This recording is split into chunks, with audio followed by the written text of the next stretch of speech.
Senhor Jesus. Amém, glória a Deus. Louvado seja o Senhor. Irmãos, cada dia que passa nós temos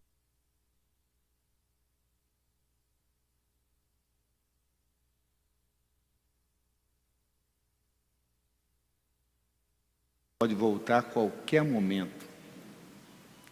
Nós temos que ganhar essa sensação, esse espírito de urgência. Não vai demorar mais. Tem gente que pensa que a volta do Senhor ainda vai demorar muito tempo, e não vai. E por que eu digo isso? Por causa do aumento da iniquidade, que está relacionado com as pessoas do mundo. O sistema do mundo está cada vez mais forte, e está engolindo as pessoas de tal maneira. E do lado dos crentes, nós, filhos de Deus, está havendo uma apostasia, um afastamento, um desligamento de Cristo, por causa da iniquidade. Não sei se os irmãos também percebem isso aí. Da nossa parte, requer muita vigilância e preparo. Se a gente percebe essa iminência, nós precisamos então entrar no espírito de vigilância. Jesus falou assim: se o pai de família soubesse a que hora viria o ladrão, vigiaria. Não está mais, não é o momento para estarmos distraídos nem desapercebidos. Precisamos ver o cenário que está diante de nós e ver que tudo tem apontado para a vinda iminente do Senhor. Primeiro ele vem secretamente, ele vem como um ladrão. E o grande risco, vou colocar assim, é nos achar desapercebidos. O pai de família que dorme. Cada um de nós aqui, em relação à vinda do Senhor, tem que se sentir como um pai de família, responsável, atento, para poder perceber a hora que o ladrão, ele não é negativo aqui, é a vinda do Senhor.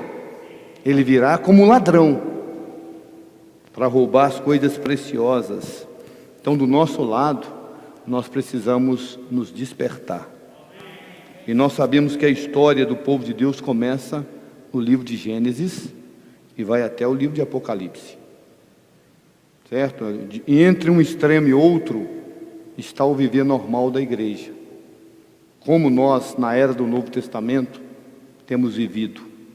Nós sabemos que o povo de Deus, durante a dispensação do Antigo Testamento, muitos não viveram uma vida digna de estarem preparados para a primeira vinda do Senhor. Agora nós somos a igreja no Novo Testamento. Como está o nosso viver da igreja hoje? Nós chamamos de a vida normal da igreja, como que está? Se nós permanecermos até o final, perseverando, sendo fiéis ao Senhor, cumprindo a nossa missão, nós vamos entrar no reino. Você crê? Se você permanecer fiel até o fim, você crê que você vai entrar no reino? Você vai alcançar esse galardão? E nós sabemos que o galardão não é como muitos evangelhos aí são pregados. Você vive a sua vida buscando seus interesses e depois Jesus te leva para o céu.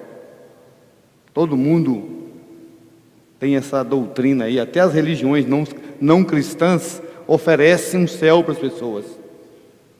Não importa como a pessoa viveu aqui, ela tem direito no céu. Mas nós vemos que o Senhor Jesus, quando falou para os discípulos, que ele falou assim: olha, eu vos levarei para mim mesmo, para que onde eu estou, estejais vós também. E vocês precisam acreditar que eu estou no Pai. Então, para onde o Senhor quer nos conduzir quando Ele voltar? E hoje Ele está nos conduzindo para onde? Para o Pai. O Senhor quer colocar você dentro do Pai. Por outro lado, sim, o reino será uma questão de galardão para quem cumprir a missão até o fim. Eu não sei como você está já pensando em desanimar, se você está caído, você está aí com as suas lâmpadas já estão se apagando. Eu quero dizer para você nessa noite, não continue dessa maneira. Ainda há esperança para você. Você ainda pode entrar no reino. Mas o Senhor espera que você cumpra a missão que Ele entregou para você. Na igreja não existe ninguém descomissionado. Irmão, eu não tenho missão nenhuma. Não. Quando o Senhor nos chamou, Ele nos deu uma missão. Ele conta com cada um de nós. Você não está na igreja só para assistir reuniões. Você precisa estar envolvido com a pregação do Evangelho do Reino. Você precisa estar envolvido com a edificação da igreja. Você precisa estar envolvido com ajudar as pessoas no crescimento espiritual, que é o crescimento de vida. Quando você participa de qualquer serviço na igreja, indiretamente, você está cumprindo a sua missão e está ajudando as pessoas a serem edificadas. Mas quando você negligencia essa porção que você até acha que é muito pequena, então você deixa de cumprir a sua missão. Então nós precisamos hoje almejar a participar dessa obra que o Senhor está realizando hoje. Por um lado, o Evangelho precisa ser pregado, e ele está sendo pregado. Mas por outro lado, a igreja também precisa ser edificada. E 1 Timóteo capítulo 3, versículo 15, Paulo fala para Timóteo,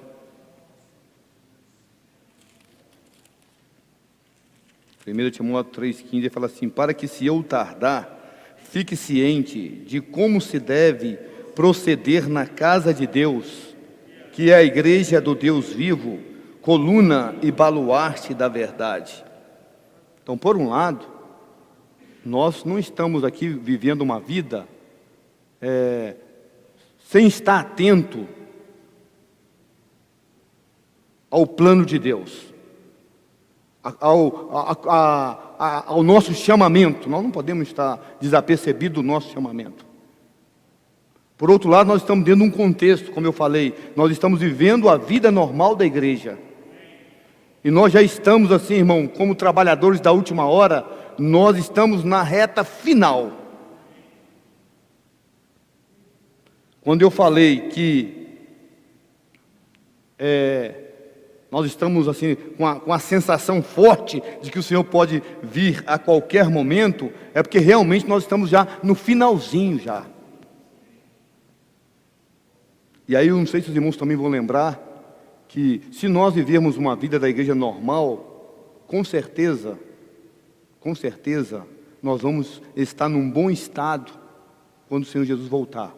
Nós não precisamos ter medo de não ser arrebatado, de ficar pagando tribulação, ou até sofrer a disciplina dispensacional ali nas trevas e ranger de dentro. Nós não precisamos ter medo. Basta nós vivemos a vida da igreja normal. Nada assim sobrenatural. Eu tenho que ser muito, irmão, tenho que estar lá nos ares e todo dia visitando o terceiro céu como Paulo. Não, é a vida normal da igreja, irmão, que envolve a sua vida familiar, sua vida social, sua vida de reuniões, a batalha espiritual que todos os dias nós temos que enfrentar. Se nós estivermos cuidando de cada uma dessas áreas, com certeza nós vamos entrar no reino naquele dia. O Senhor vai falar para nós: ó, pode entrar, servo bom e fiel, entra no gozo do teu Senhor. É isso que nós queremos para todos os irmãos. E quando nós estudamos, quando o irmão Dong nos trouxe aquela palavra, sobre o avião da economia de Deus, não sei se vocês vão lembrar, ali representa muito bem como nós devemos viver a vida da igreja hoje. Foi mostrado para nós a figura de um avião, e nessa figura do avião tem a parte principal dele, que é onde as pessoas se assentam, né? Chamado fuselagem, Só os bancos ali, tem alguns aviões que menores, tem só um corredor no meio, 2 cadeiras ou 3 de cada lado. Mas tem outros que são maiores. Então aquilo ali é a fuselagem do avião. E representa a parte principal do plano de Deus, foi revelado no livro de Gálatas. Quando falou da fé como conteúdo da economia de Deus, é o principal que o cristão tem que guardar. É o principal. Nós vamos ter essa visão principal. A fé como conteúdo da economia de Deus no Novo Testamento. Qual que era o problema dos irmãos da Galácia? Se desviando de Cristo e voltando para a lei, os rudimentos fracos e pobres da religião judaica. Ou seja, eles abandonaram a fé. Por isso que Paulo fala, olha, os que são da fé é que são filhos de Abraão. Então, quando fala de fé, nós vamos entender que o livro de Gálatas nos revela a fé objetiva. É aquilo em que nós cremos. Os itens que compõem a nossa fé cristã. Então é a fuselagem do avião. Por que nós temos falado sobre a questão do Evangelho, o Evangelho da glória do Deus eterno? Hoje nós estamos vendo, essa semana, o Evangelho de Paulo. E nós vemos que o Evangelho de Paulo nada mais é do que o Evangelho, a pregação dele era a pessoa do Senhor Jesus. Tanto é que ele falou, eu prego a Cristo e este crucificado. Então, o conteúdo do Evangelho, hoje está totalmente deturpado. As pessoas têm muito acesso ao Evangelho do Silvio Santos, quem quer dinheiro. Não é verdade, irmão? Quem quer saúde, quem quer carro, quem quer empresa, quem quer ter suas realizações seculares. Mas ninguém quer o Evangelho do Cristo crucificado. Ninguém quer falar da morte do Senhor. Ninguém quer falar da crucificação do Senhor. Ninguém quer ouvir a respeito do viver humano do Senhor e da ressurreição do Senhor. Ninguém quer ouvir. Tomara que nós também não enquadremos nessa classe de pessoas que não quer ouvir e que não quer falar disso. Então o livro de Gálatas representa a fuselagem do avião, e uma asa, o livro de Efésios, a outra asa, o livro de Colossenses. Por que uma asa representa o livro de Efésios? Porque o livro de Efésios, Paulo fala muito sobre a igreja como o corpo de Cristo. Fala sobre a igreja nos seus vários aspectos. Nós sabemos, e a outra asa representando Cristo é no livro de Colossenses, que Cristo é o mistério de Deus. Mas Efésios fala que a igreja é o mistério de Cristo. Então logo, essa visão para nós tem que ser uma visão muito clara. Nós precisamos saber sobre a igreja.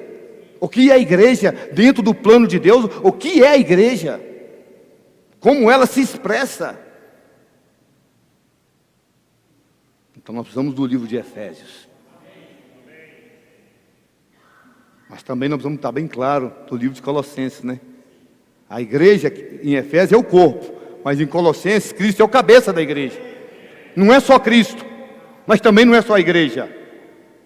A igreja sem Cristo não é nada, mas Cristo sem a igreja também não está completo. Isso nós falamos muito sobre a vida da igreja, vida da igreja, vida da igreja. E qual que é o conteúdo da vida da igreja? Cristo. E qual que é o elemento constituinte da igreja? Nós, seres humanos caídos, porém regenerados. Então, como igreja, nós precisamos estar submissos ao cabeça. Nós vamos ter comunhão entre os membros e exercitar nossas funções no corpo. Já que você é membro, você tem que exercitar a sua função no corpo. Você tem que estar submisso a Cristo. E você precisa ter comunhão com os irmãos. Essa é a visão da igreja. Por isso que nós não podemos deixar de congregar, como é costume de alguns. Eu encorajo todos os irmãos que têm pensado ou têm vivido um fracasso nessa vida de congregar, volte imediatamente.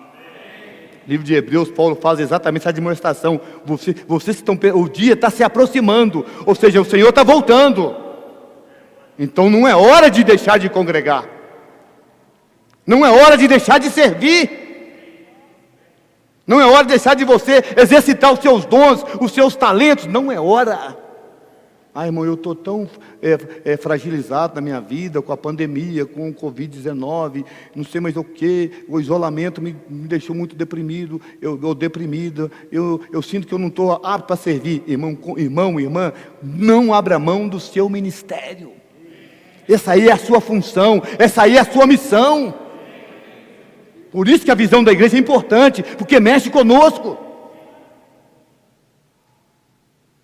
Depois vem o livro de Filipenses, fala que ali, Paulo fala, né, nós temos uma meta, nós esquecemos as coisas que para trás ficam e avançamos para as que diante de nós estão, para o prêmio da soberana vocação de Deus em Cristo Jesus. Então tem um prêmio na nossa frente, é o nosso destino. Qual que é o seu destino? Ser um vencedor. Qual que é o seu destino? Receber a coroa. Ah, mas você fala assim, ah não, isso aí é muito para mim.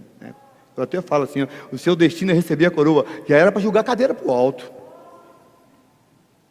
Viu, Gilberto?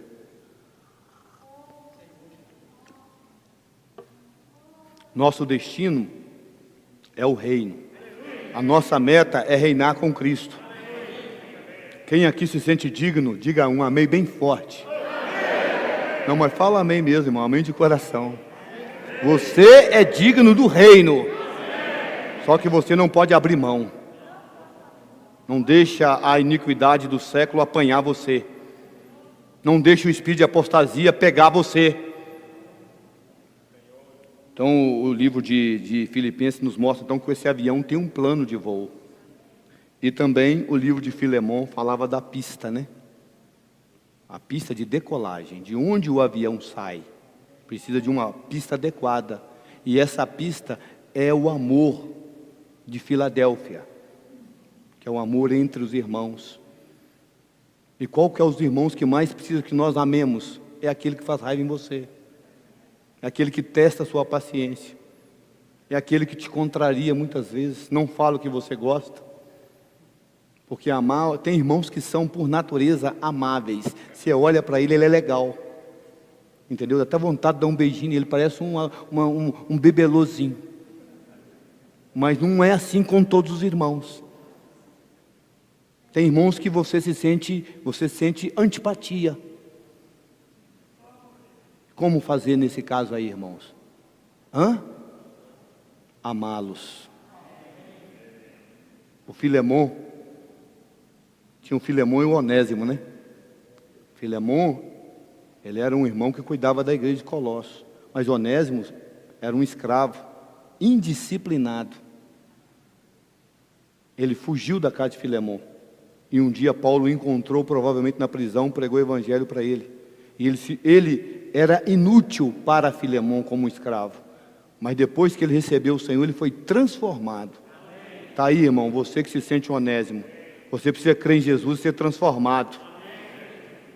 Você não pode ficar inútil para toda a sua vida. Você tem que se tornar útil. Aí Paulo falou para Onésimo, recebe ele que ele agora é útil. Para mim vai ser útil para você também. Ou seja, Paulo permitiu que o amor de Deus fluísse dele.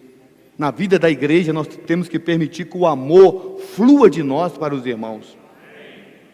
E não flua para os irmãos que a gente venha escolher, não. Flua para todos os irmãos. E uma maneira de sentir amor pelos irmãos, sabe qual que é? É orar por aquele irmão que de repente você nem gosta. Aquele que você falaria, eu não curto muito aquele irmão, não, nem aquela irmã. Então passa a orar por ele ou por ela, para você ver se você não vai passar a mala. Essa é a vida da igreja, irmão. Então o avião, chamado vida da igreja, dentro desse contexto que eu compartilhei, decolou. Só que agora, no momento que nós estamos vivendo, é o momento do que, irmão? De aterrissagem. Decolou, nós já decolamos. Nós não estamos mais na época de decolar. Nosso momento agora é de aterrissar. Por que precisamos estar mais apercebidos e vigilantes? Por que nós temos que estar mais unidos? Por que nós temos que buscar mais a verdade do Evangelho? Por que nós temos que lutar contra o espírito da apostasia e do espírito da iniquidade? Por que nós vamos estar mais juntos? Mais nas reuniões, mais em oração, comendo a palavra profética? Porque nós estamos preparando para descer. Ou seja, nós estamos chegando ao destino final.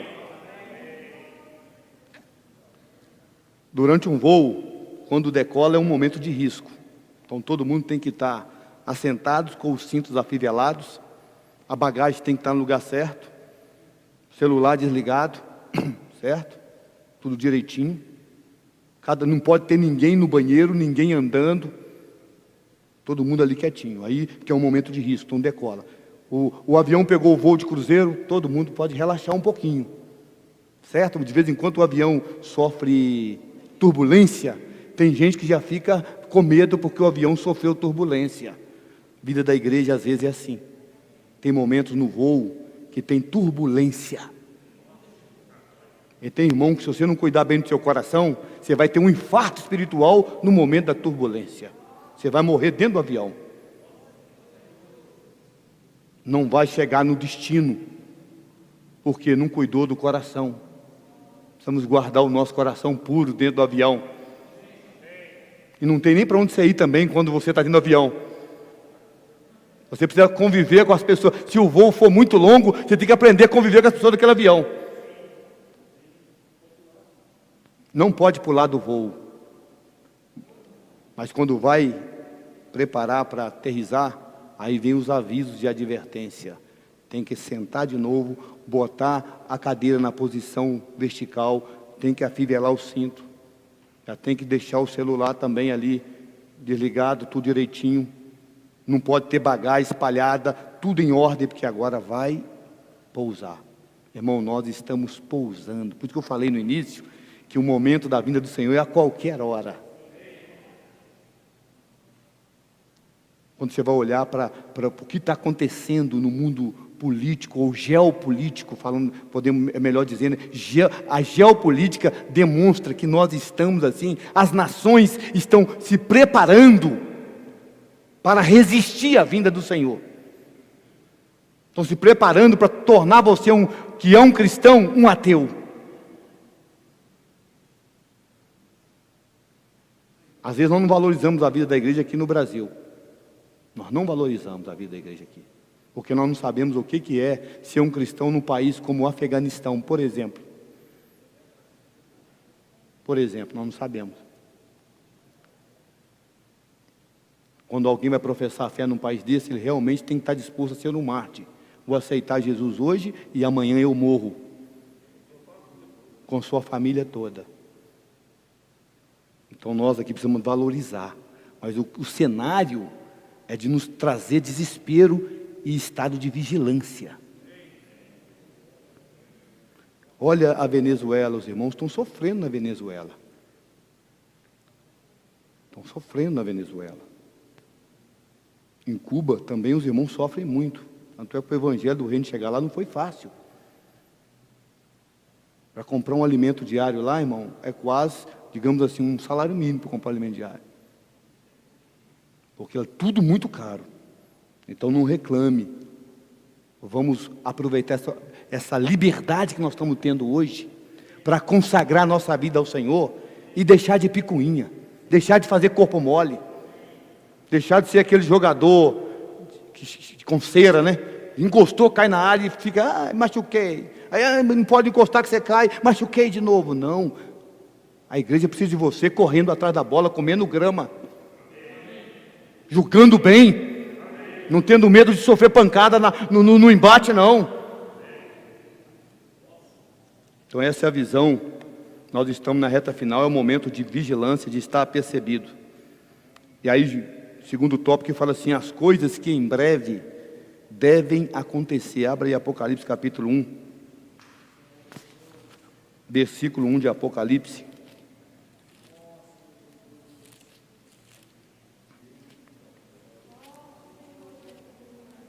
Fala assim, revelação de Jesus Cristo que Deus lhe deu para mostrar aos seus servos as coisas que em breve devem acontecer e que ele, enviando por intermédio do seu anjo, notificou ao seu servo João. Então aqui fala das coisas que em breve devem acontecer. Várias coisas, de acordo com Mateus capítulo 24, já está acontecendo. Mateus 24. O que está acontecendo nos nossos dias hoje? E tendem a intensificar. Jesus falou em Mateus 24, 5. Ele fala assim, olha, porque virão muitos em meu nome, dizendo eu sou o Cristo, enganarão a muitos. Está acontecendo e está realmente enganando muitas pessoas. E certamente ouvireis falar de guerras, rumores de guerras. Vede, não vos assusteis, porque é necessário assim acontecer, mas ainda não é o fim.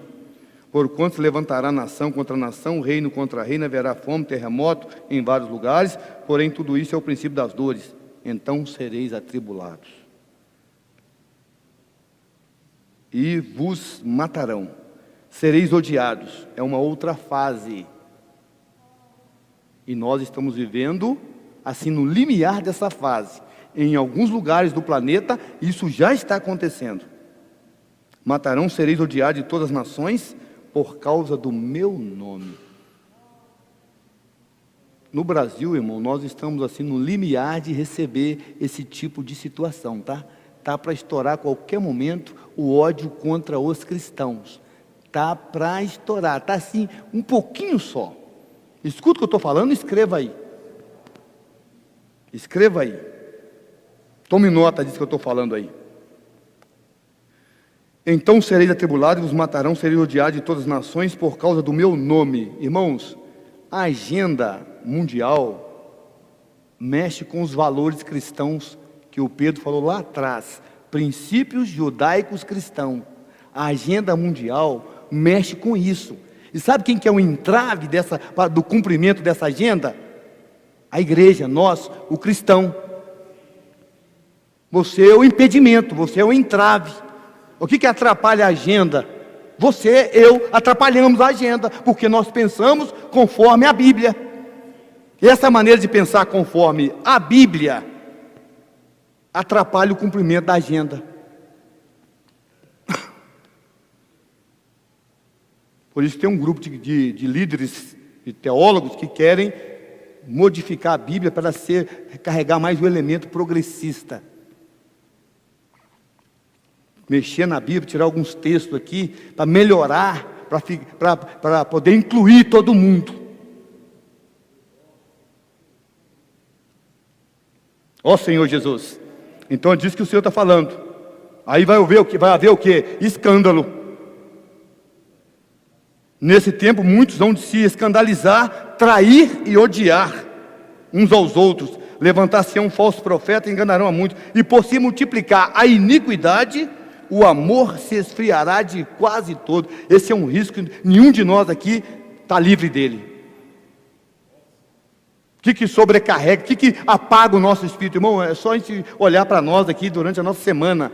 Nós trabalhamos, damos o máximo de nós. Tem a questão do lazer, do entretenimento. Tem a questão do mundo de um modo geral nos pressionando. Quando nós chegamos na reunião, irmão, nós estamos com o espírito apagado, irmão. Nós não conseguimos dar uma invocada alto, irmão. Nós não damos conta. Irmão, vamos, não vai. Sabe o que é isso? É a iniquidade operando no nosso ambiente. Aí você acha, não, irmão, nada a ver, não. Irmão, quando você não consegue liberar seu espírito, é porque o espírito da iniquidade está te sufocando.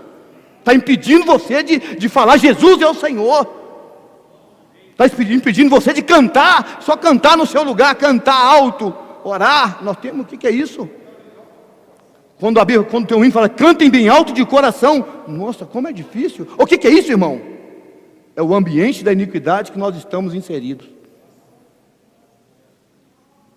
E um dos objetivos do ambiente da iniquidade é cortar o sacrifício do cristão, que é a adoração a Deus. Ou seja, é apagar sua lâmpada. Nós estamos falando de tocha, de sarça ardente, do Espírito que tá na sua completude como tocha, e de repente o nosso fogo está igual lamparina de roça. E o pavio, para complicar, o pavio está grande. Quanto maior o pavio, menos fogo tem. Aí o Espírito Santo precisa vir cortar seu pavio para poder aumentar o fogo. Esse pervitador espiritual tem que passar na sua vida, para tirar esse morrão que cresce, te deixa velho, te deixa enferrujado. Mas olha, irmãos, esses eventos aqui que Jesus falou, Tá certo? Já é costumeiro para nós ver isso aqui. Mas o que está para acontecer está aqui, ó, quando abrir o 6º selo. Abre sua Bíblia aí em Apocalipse.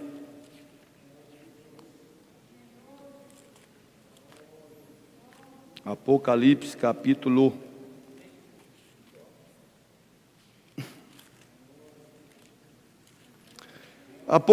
capítulo 6, versículo 12, né? Até o capítulo 9, versículo 21. Aí é um momento que a gente não entende, que quando fala de grande tribulação, a gente só consegue perceber o anticristo e o número da besta. Isso está na moda de falar. Anticristo, número da besta. Ah, o anticristo, o número da besta. O chip é o número da besta. Mas não sei o que é o número da besta. O Pix agora é o número da besta. Beleza que seja, tá?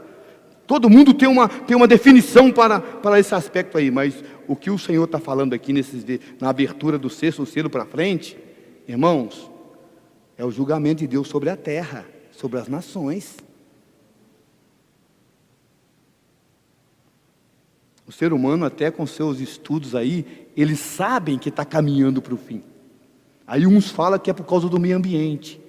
Outros falam que é a mudança no campo magnético da Terra que vai ter. Mas a Bíblia chama isso aqui de abertura de selo.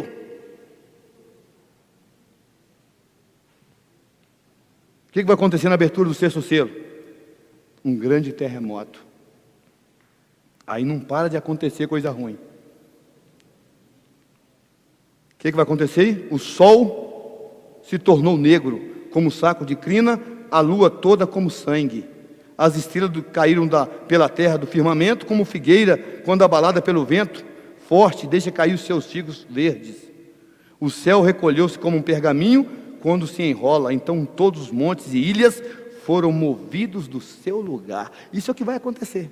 Aí começa, cada hora uma coisa pior acontece. A terra não será um lugar bom de se viver. Não será um lugar bom. E nós temos um lugarzinho que a gente não quer abrir mão, é da terra. Mas se você não estiver preparado para ser arrebatado e ser introduzido nos ares como parte do filho varão, é isso aqui que você vai ver. Isso é só um aspecto negativo, né? E Jesus falou disso. Pedro também falou disso. Que os elementos se desfarão abrasados. Ou seja, são catástrofes sobrenaturais que estarão acontecendo e não demora muito. E não vai poupar. Ou seja, tem 4 anjos que saem daqui, irmão, que eles saem daqui, que eles fazem simplesmente, eu não sei se está iminente, eu creio que é a próxima. Simplesmente eles fazem uma 3ª guerra mundial, só isso. Reúne 200 milhões de cavaleiros. E tem uma nota na King James que fala que a gente acha que não é cavalo, não. Nem é criaturas aladas, não. Tem uma nota da King James. São instrumentos bélicos. Que ele vai usar para matar só 1/3 da população mundial. Então você está esperando coisa boa para a terra? Você está esperando? Você quer investir nessa terra? Você quer realizar sonhos? Você está esperando ainda ficar rico? Irmão, vai vir sobre a terra toda.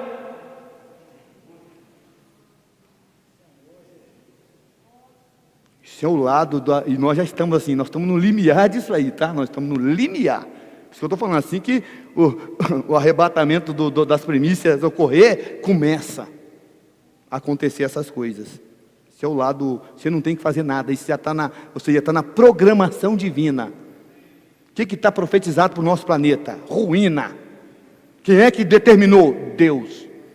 Por que determinou? Porque Ele tem que limpar essa terra para estabelecer o reino dele aqui. Aí, nessa aterrissagem aí, você precisa despertar do sono, então. É o versículo que os irmãos leram. Romanos capítulo 13. Porque às vezes nós não temos consciência dessas coisas, estamos sonolentos. As coisas desse mundo nos tornam sonolentos. Fala assim: digo isto a vós outros que conheceis o tempo. Então significa que nós temos que conhecer o tempo. Quem não conhece o tempo, acha que está tudo bem, está tudo normal. E a decisão está na mão dos homens. Mas quem conhece o tempo sabe, já é hora de vos despertardes do sono. Porque a nossa salvação está agora mais perto do que quando no princípio cremos. Ou seja, quando você entrou no avião, a salvação ainda não estava tão perto. Mas agora, nesse momento, a nossa salvação está muito perto. Aí Paulo fala: vai alta a noite e vem chegando o dia. Deixemos, pois, as obras das trevas e revistamo-nos das armas da luz. Então, Paulo está chamando a atenção dos irmãos da igreja em Roma para ter uma atitude de deixar um lugar e entrar em outro, deixar uma condição e entrar em outra condição, deixar um estado e entrar em outro estado. Tem que deixar o sono.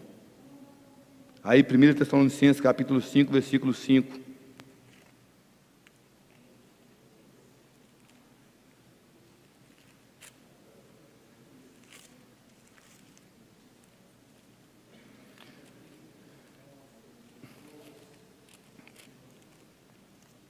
Fala assim: porquanto vós todos sois filhos da luz e filhos do dia. Nós não somos da noite, nem das trevas. Fala para o irmão que está do seu lado aí: você não é da noite, você é do dia, você não é das trevas.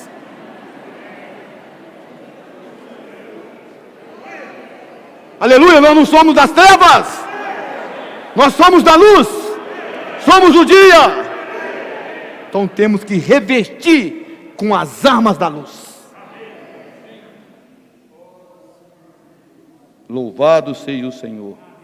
Assim, pois, não durmamos como os demais, pelo contrário, vigiemos e sejamos sóbrios. Ora, os que dormem, dormem de noite, e os que se embriagam, é de noite que se embriagam.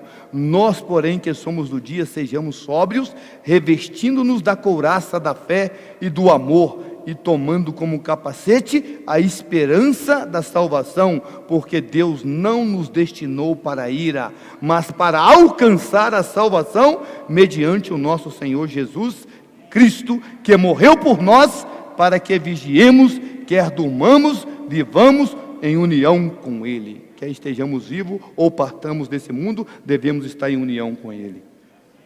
Então, irmão, o que cabe a nós então nesse dia? Porque nós estamos, na verdade, não é tipo assim, as coisas que vão acontecer, irmão, nós já estamos dentro das coisas que estão acontecendo. Só que se você estiver dormindo, você não vai vir o que está acontecendo. E se você não perceber, logo você não vai se preparar. Nós estamos no momento agora de nos preparar. O que nós devemos fazer?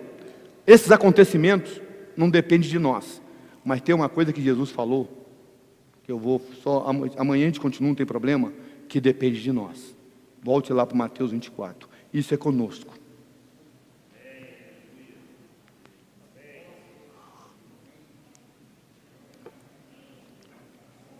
Em meio a situações adversas como essa que eu falei, o versículo 14 fala assim: e será pregado este evangelho do reino por todo o mundo, para testemunho a todas as nações. Então virá o fim. Então qual que é o nosso papel nesse cenário? Pregar o evangelho. O que nós temos que fazer todos os dias? Pregar o evangelho. Por que nós temos saído para orar pelas pessoas? É para levar o evangelho às pessoas. Essa é a nossa obrigação, essa é a nossa missão, essa é a nossa necessidade. Isso é o que o Senhor espera de nós.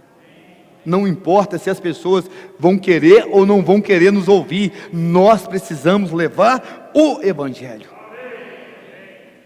Mateus 28, versículo 18 até o 20, Jesus fala assim: Jesus, aproximando-se, falou-lhes, dizendo: toda autoridade me foi dada no céu e na terra.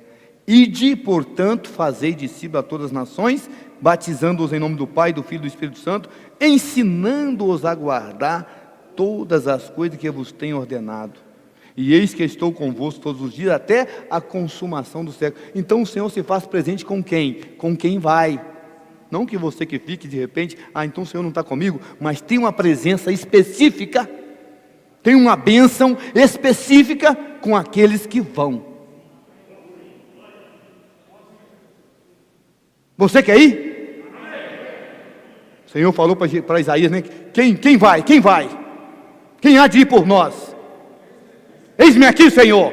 É o que nós temos que falar: Senhor, conte comigo. Ó Senhor Jesus. Então o Senhor nos deu essa comissão, isso é conosco. O evangelho do reino está com a igreja, e a igreja precisa levar esse evangelho. Pelo menos uma vez por mês está tendo uma saída. Na verdade é internacional essa saída, né? Porque não é só no Brasil que acontece. Nós saímos antecipado esse mês, mas nós, Igão, precisamos preparar que na próxima saída que vai acontecer, eu sei que hoje o GFCM Antioquia saíram também, mas a igreja precisa sair pelo menos uma vez por mês para poder orar pelas pessoas e pregar o evangelho. Agora nós podemos fazer isso todos os dias, quem puder. Por isso que surgiu agora a colportagem dinâmica de 1 hora. Ou seja, exatamente para a gente, no lugar que nós estamos ali, num dado momento, nós começamos a pregar o evangelho para as pessoas, abordando as pessoas. Posso orar por você? E isso é uma chave para abrir o coração das pessoas quando você fala assim. E ali você entra com o evangelho. Então, irmão, o momento é de nós pregarmos o evangelho. Para isso o Senhor nos conferiu a autoridade dos 7 Espíritos de Deus. Ó Senhor Jesus. Eu vou entrar amanhã no Evangelho da Glória de Deus, se o Senhor assim nos permitir. Qual Evangelho nós vamos levar? Porque nós estamos falando que nós temos que pregar o Evangelho. Mas qual Evangelho nós vamos levar? Qual que é o conteúdo do nosso Evangelho? Paulo tinha o seu Evangelho, mas o Evangelho de Paulo não era um Evangelho que ele inventou da cabeça dele. Era um Evangelho que ele recebeu das Escrituras. Um Evangelho que falava da morte, da encarnação, do viver humano, da morte e da ressurreição do Senhor. Ó Senhor Jesus. Vamos ficar de pé, eu vou orar pelos irmãos agora.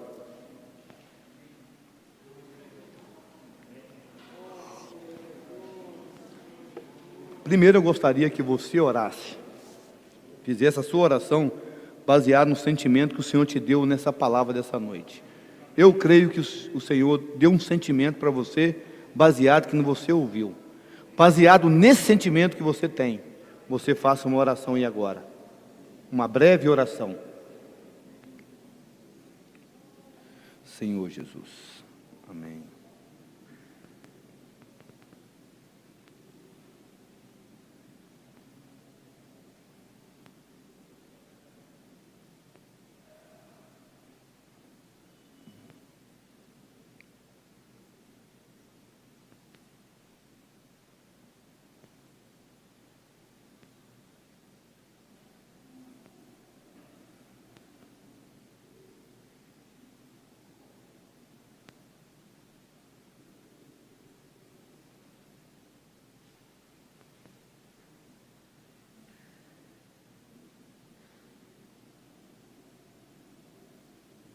Preciso, Senhor. Amém. Senhor Jesus, te louvamos pela sua palavra, que o Senhor possa operar dentro de nós a sua vontade, nos preparando sim para esse momento final. Ó Senhor Jesus, nos despertando de todo sono, sono da morte espiritual, sono da apostasia, o sono da iniquidade. Que o Senhor possa, Senhor, trabalhar dentro do nosso coração, para que possamos restaurar a nossa consagração, restaurar a nossa missão. Ó Senhor Jesus, guarde cada um dos irmãos que está aqui essa noite. Lembre daquele irmão, daquela irmã que está desanimado ou enfraquecido. Senhor, alguns que estão caídos, que o Senhor possa levantar nessa noite, porque o Senhor é o Deus da nossa esperança, é o Deus da nossa salvação. Essa noite trabalha na sua igreja, e que cada um aqui, Senhor, volte a ter um viver normal na sua presença, um viver que vai corroborar com o Evangelho, com a salvação das pessoas, mas também com a entrada no seu reino. Pai, em nome de Jesus agradecemos a Ti. Amém, Senhor.